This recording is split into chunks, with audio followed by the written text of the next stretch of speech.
اللہ فرماتا ہے ان عورتوں سے نکاح کرو جو تمہیں پسند آئے، جو تمہارے دل کو بھائے، ان عورتوں سے نکاح کرو۔ یہ بہت خاص چیز ہے۔ ہر انسان یہ چاہتا ہے کہ میرے دل کو بھائے وہی میری شریک حیات ہو، اور ہر عورت کی بھی تمنا یہ ہوتی ہے کہ جو میرے دل کو بھائے وہی میری زندگی کا ساتھی ہو۔ لیکن قرآن نے تو اتنا کہا کہ جو تمہیں پسند آئے، جو تمہارے دل کو بھائے، تم ان سے نکاح کرو۔ لیکن اب ہم نے اپنی پسند اتنی اونچی کر لی ہے کہ پہلی بات تو جلدی سے ہمیں کوئی بھاتا ہی نہیں ہے، اور اسی طرح کم و بیش یہی حال خواتین کا بھی ہے۔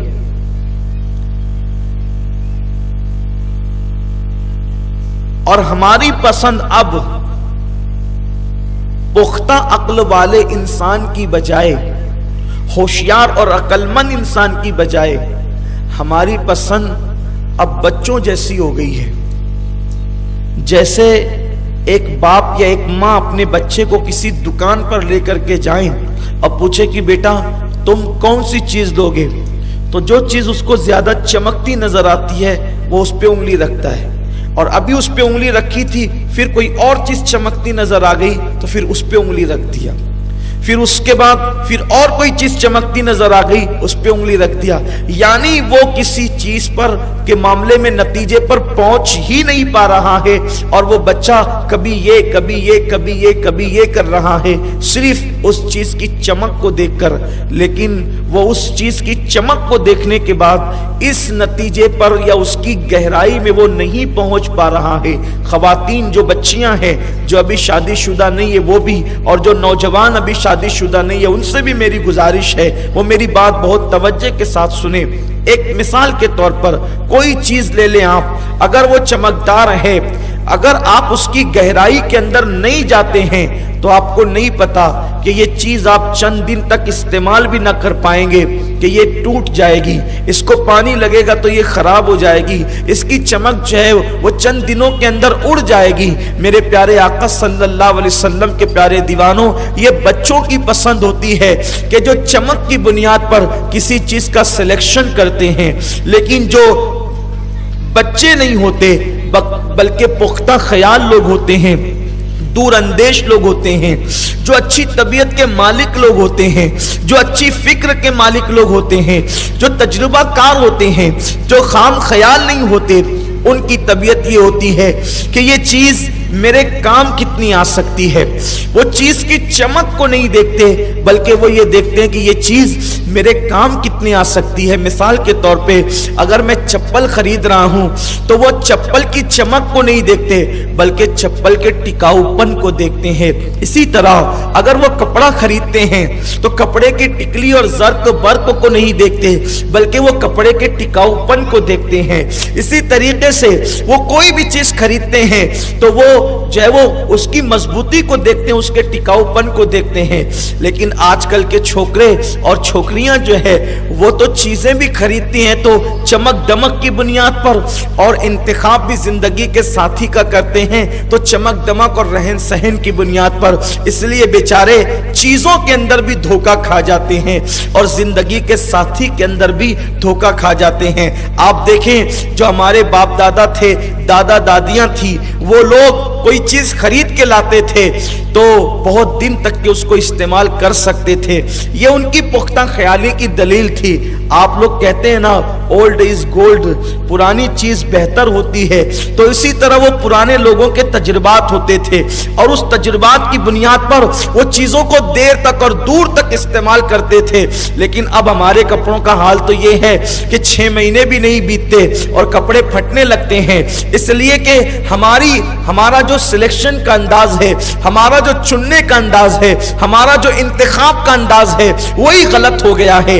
ہم اپنی چیز کو کہاں تک وہ مقصد پورا کرے گی اس پر نظر کرنے کی بجائے ہم شو پر اور چمک دمک پر نظر رکھتے ہیں۔ اگر اتنی بات آپ کے سمجھ میں آ گئی ہے تو آئیے اب ہم اپنے اصل عنوان کی طرف چلتے ہیں۔ فَانْكِحُوا مَا طَابَ لَكُم مِّنَ النِّسَاءِ، کہ ان عورتوں سے نکاح کرو جو تمہیں پسند آئے۔ اب ہماری پسند کیا ہے؟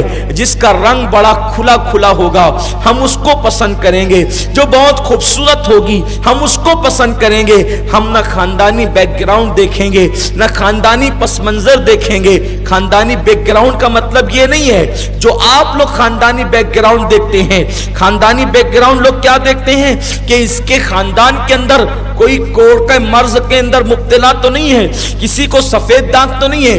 اگر خاندان میں دور کے چچا کو بھی سفید داغ ہو تو اس کے ساتھ شادی نہیں کی جاتی۔ کیوں؟ لوگ کہتے ہیں ان کا خاندان داغدار ہے، ان کے خاندان کے اندر مرض ہے۔ میں آپ سے پوچھنا چاہتا ہوں، یہ کوئی ضروری نہیں ہے کہ اگر کسی کے چچا کو بیماری ہو تو اس کو بھی وہ بیماری ہو سکتی ہے، یا اس کی اولاد کو بھی بیماری ہو سکتی ہے۔ میرے پیارے آقا صلی اللہ علیہ وسلم کے پیارے دیوانوں، یہ جہالت ہے اور یہ دقیانوسی سوچ ہے کہ خاندان کے اندر کسی کو مرض ہے تو اس کو بھی مرض ہوگا۔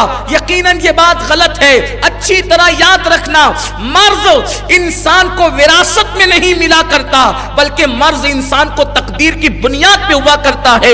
اچھا، کوئی خاندان آپ نے خوب تحقیق کر کے نکالا اور اس کے بعد اگر شادی کے بعد اس کو وہ مرض ہو گیا تو تم کیا کرو گے؟ اور پھر اگر اللہ نہ کرے تم کو ہی وہ مرض ہو گیا تو کیا کرو گے؟ اگر تمہاری اولاد کو ہو گیا تو کیا کرو گے؟ اس لیے یہ جہالت اور دقیانوسیت والی سوچ جو ہے ہمیں ختم کرنی ہوگی۔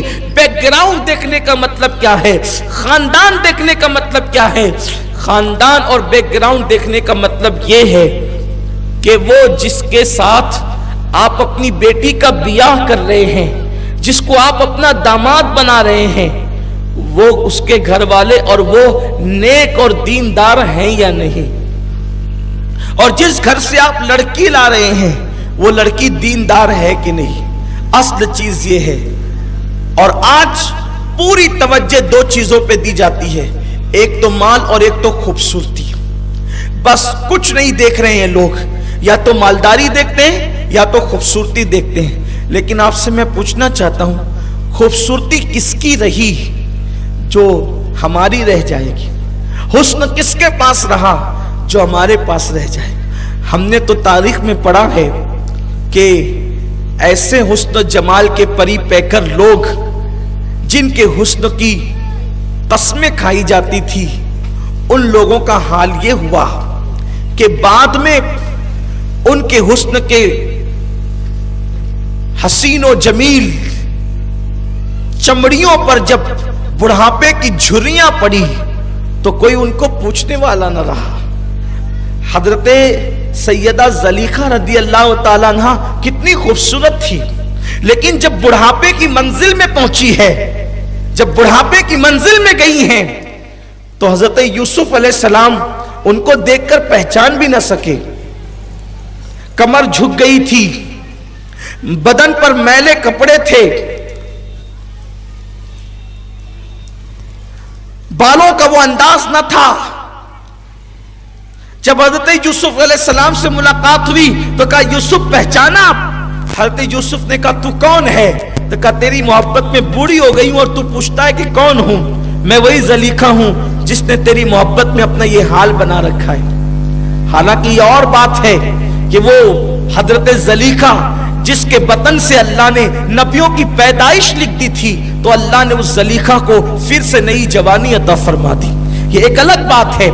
لیکن آج جو حسن اور دولت دونوں چیزوں کو دیکھ کر کے لوگ پسند کر رہے ہیں، اپنی پسند کا معیار لوگوں نے حسن اور دولت کو بنا رکھا ہے، یہ انتہائی خطرناک چیز ہے۔ اور میں آپ سے پوچھنا چاہتا ہوں کہ کسی کے گھر کے اندر خوبصورت بیٹا پیدا ہو یا کسی کے گھر میں خوبصورت بیٹی پیدا ہو، یہ کوئی ضروری نہیں ہوتا۔ آپ خوبصورت ڈھونڈنے کا جو ماحول بنا رہے ہیں، اللہ نہ کرے اگر کوئی کم خوبصورت آپ کے گھر میں پیدا ہو جائے تو کیا آپ اس کو زندہ دفن کر دیں گے؟ آپ اس کو قتل کر دیں گے، آپ اس کو مار ڈالیں گے، یاد رکھنا بہت سارے حسین بے وفا ہوتے ہیں اور بہت سارے کم حسین اتنے با وفا ہوتے ہیں کہ ان کی وفا کی کوئی مثال نہیں ہوتی۔ لوگ صرف سفید چمڑی پہ پھسلے جا رہے ہیں۔ میں یہ نہیں کہتا کہ آپ چاند جیسے ہیں تو آپ کوئی کوئلے جیسا پسند کر لیں، یہ بھی نہیں کہتا، لیکن کم سے کم کوئی معیار تو ہو۔ سب لوگ اگر سفید چمڑی ہی پر جائیں گے تو پھر ہونا کیا ہے، کیفیت کیا ہے؟ اور یاد رکھو سفید چمڑی نہ دیکھا کرو بلکہ اللہ اس کے رسول کی وفاداری دیکھا کرو۔ حسن تو ڈھلنے کی چیز ہے، حسن تو ڈھلنے والی چیز ہے۔ میں بالخصوص میری قوم کی بیٹیوں سے کہوں گا، آج کل قوم کی بیٹیوں کا بھی معیار یہ بنا ہوا ہے کہ معاذ اللہ ثم معاذ اللہ، اگر کسی کے چہرے پہ داڑھی ہو اور سر پہ ٹوپی ہو تو لڑکیاں بڑی بے باکی سے کہتی ہے او ملا کے ساتھ کیا کریے رے۔ یہ حال ہے، ہنسنے کی بات نہیں ہے، یہ افسوس کی بات ہے، یہ ہنسنے کی بات نہیں، بہت افسوس کی بات ہے کہ لڑکیاں داڑھی کا مذاق اڑائے، لڑکیاں ٹوپی کا مذاق اڑائے۔ میرے پیارے آقا صلی اللہ علیہ وسلم کے پیارے دیوانوں، میں تو آپ کے سامنے کچھ اور عنوان پہ گفتگو کرنا چاہتا ہوں، لیکن ابھی میں نے یہ جو جملہ کہا کہ لوگوں داڑھی اور ٹوپی کا مذاق مت اڑاؤ، اور میری قوم کی بیٹیوں جو ہے وہ تم اسمارٹ کے نام پر آوارہ گردی کرنے والا تلاش مت کرو، حضور کے ساتھ بے وفائی کرنے والا تلاش مت کرو۔ ایسے میں مجھے ایک حدیث پاک یاد آ رہی ہے، جس حدیث پاک سے مجھے بے پناہ محبت ہے، وہ پیاری پیاری حدیث مجھے یاد آ رہی ہے۔ جب میں اس حدیث کو پڑھتا ہوں کتابوں کے اندر تو عجیب سی کیفیت ہو جاتی ہے۔ اللہ اکبر، میرے آقا صلی اللہ علیہ وسلم کے دیوانوں اچھی طرح یاد رکھنا، کبھی کبھی کم خوبصورت لوگ اس منزل پر پہنچتے ہیں اور اس منزل پر پہنچاتے ہیں جہاں خوبصورت لوگوں کی رسائی نہیں ہوتی، اور یاد رکھنا سفید چمڑی کے کو خوبصورتی کہنا یہ تو میرے بس کے باہر ہے۔ میں سفید چمڑی کو خوبصورتی مانتا ہی نہیں ہوں، صرف سفید چمڑی کو خوبصورتی نہیں مانتا، کیونکہ ابو لہب کی چمڑی بڑی سفید تھی، لیکن اللہ اکبر اس کے بارے میں تبت یدا کہا گیا۔ لیکن بلال کی چمڑی سفید نہ تھی، لیکن جنت کی حوریں حضرت بلال کو جھانک جھانک کر دیکھتی تھی۔ بلال با وفا کا تذکرہ آتا ہے تو ایمان مچلنے لگتا ہے، دل کی کیفیت تازہ ہو جاتی ہے، دل کو نئی زندگی مل جاتی ہے، دل کو جلا مل جاتی ہے۔ تو یاد رکھنا میرے آقا صلی اللہ علیہ وسلم کے دیوانوں، اور یوں بھی میں اپنے نوجوانوں سے کہنا چاہتا ہوں، اتنے سارے آپ کی ریکوائرمنٹ ہوتی ہے، یہ بھی چاہیے، یہ بھی چاہیے، یہ بھی چاہیے، یہ بھی چاہیے، یہ بھی چاہیے۔ یار ہر انسان کے اندر ہر خوبی تو جمع نہیں ہو سکتی، ہر خوبی کا مرقع نہیں ہو سکتا انسان۔ آپ کو اپنے کچھ نہ کچھ مطالبات کے ساتھ کمپرمائز کرنا پڑے گا، تو آپ ہر مطالبے کے ساتھ کمپرمائز کر لو، لیکن دینداری کے معاملے میں کمپرمائز مت کرنا۔ دینداری دیکھو، یہ سوچ کر کہ اگر میں نے کسی کم خوبصورت لڑکی کو زندگی کا ساتھی بنا لیا تو انشاءاللہ اگر وہ دیندار رہے گی تو میرے بچے بھی دیندار رہیں گے، ایک بات۔ دوسری بات یہ ہے کہ اب تو غریبوں کی بیٹیوں کا اٹھنا بڑا مشکل سا ہوتا جا رہا ہے۔ کیوں؟ اس لیے کہ ہر شخص چاہتا ہے کہ جہاں سے لڑکی لائے یا جہاں لڑکی دیں وہ مالدار ہونا چاہیے، چاہے سٹے سے مالدار ہو، چاہے مٹکے کے کاروبار سے مالدار ہو، چاہے شراب کے کاروبار سے مالدار ہو، چاہے رشوتیں کھا کے مالدار ہو، چاہے لوگوں کا ہڑپ کر کے ڈبا کے مالدار ہونا چاہیے، بس کیسے بھی آئے مالدار ہونا چاہیے، چاہے بیٹی جہنم میں چلی جائے مالدار ہونا چاہیے۔ وہ جو روایت مجھے یاد آتی ہے، میں اپنی قوم کی بیٹیوں کو پیغام دینے کے لیے اور آپ کے لیے بھی عرض کرتا ہوں۔ میرے آقا صلی اللہ علیہ وآلہ وسلم کے ایک صحابی ہیں، بہت عظیم صحابی جن کا نام سعد ہے، اور حضرت سعد کی چمڑی اتنے پکے کلر والی ہے کہ حضرت سعد کے رنگ کو پکا دیکھ کر لوگوں نے اسود کہنا شروع کیا ہے۔ خواتین کی توجہ، اس لیے کہ عام طور پہ لڑکیاں اور لڑکے ڈھونڈنے کا سارا معاملہ عورتوں کے ہاتھ میں ہوتا ہے، اور اب تو ڈھونڈنے کے معاملات